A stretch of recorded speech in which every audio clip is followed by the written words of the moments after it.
หากฉันบอกคุณว่าตอนนี้โลกของเรากำลังถูกพรั่งพรายด้วยอนุภาคที่มองไม่เห็นซึ่งเคลื่อนที่ด้วยความเร็วกว่าล้านไมล์ต่อชั่วโมงจะเป็นอย่างไรพายุคอสมิกนี้เรียกว่าลมสุริยาคือกระแสอนุภาคที่มีประจุไฟฟ้าซึ่งพุ่งออกมาจากดวงอาทิตย์อย่างต่อเนื่องแต่นี่คือส่วนที่น่าทึ่งที่สุด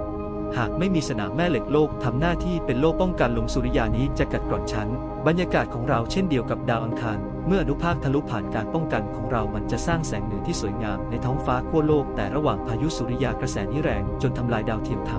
ำให้ GPS ผิดพลาดหรือระบบไฟฟ้าล่มได้มาคอมเมนต์บอกว่าอะไรเกี่ยวกับลมสุริยาที่ทำให้คุณประหลาดใจมากที่สุดและกดติดตาม